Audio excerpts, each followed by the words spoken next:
Every nation in every region now has a decision to make. Either you are with us or you are with the terrorists.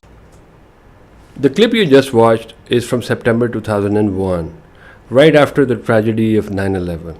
Former US President George Bush said, either you're with us or you're with the terrorists.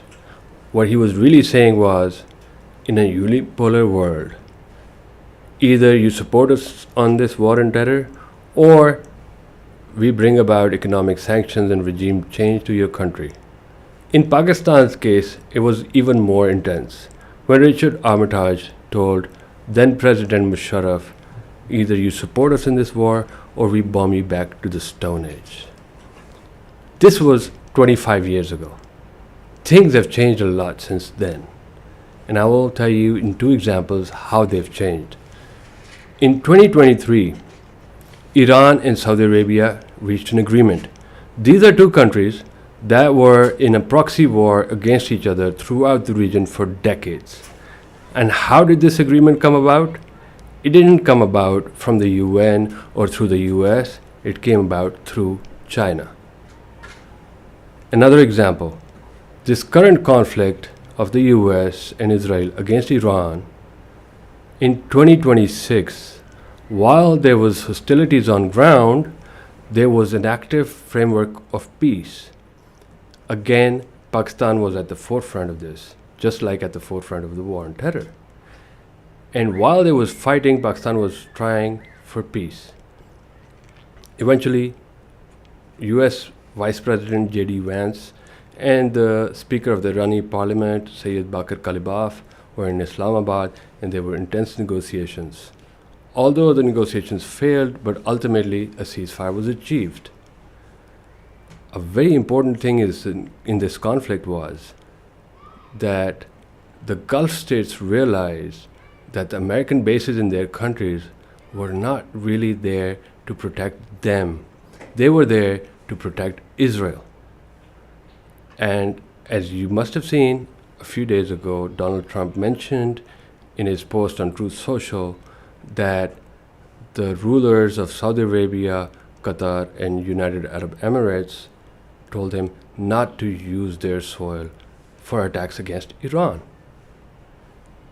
So now we're at a point where that unipolar world that we talked about in 2001 is fading away, and we are entering into a new territory.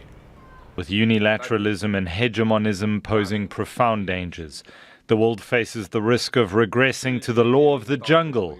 My proposal to build a community with a shared future for mankind.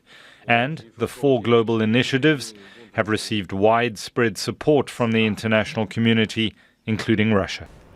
The clip you just saw is a clip of President Xi, the Chinese president. A few days ago, the Russian president, Vladimir Putin, visited China, and during that, President Xi made these comments that the world is moving away from peace.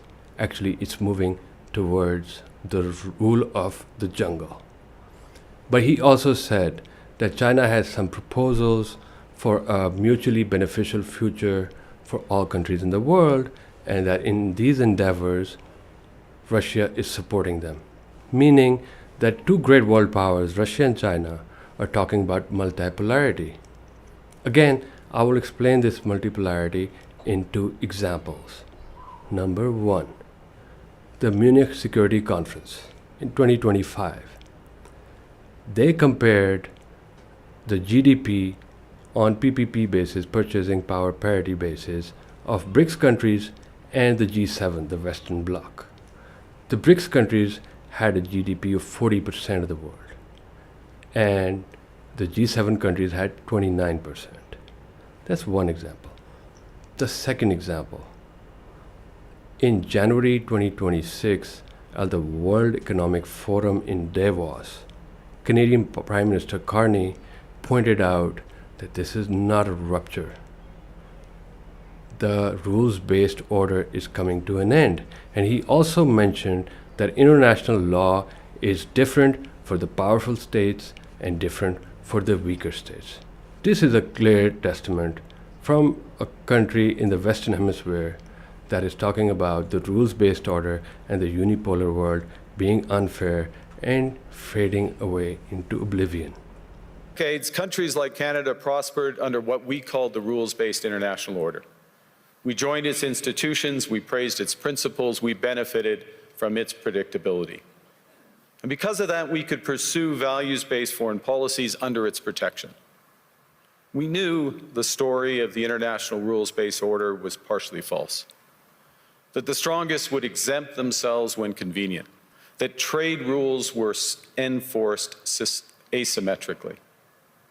And we knew that international law applied with varying rigor depending on the identity of the accused or the victim. This fiction was useful. Now that you have heard the words of Canadian Prime Minister Carney, there's probably no doubt left that the unipolar world is fading and a multipolar world is taking its place.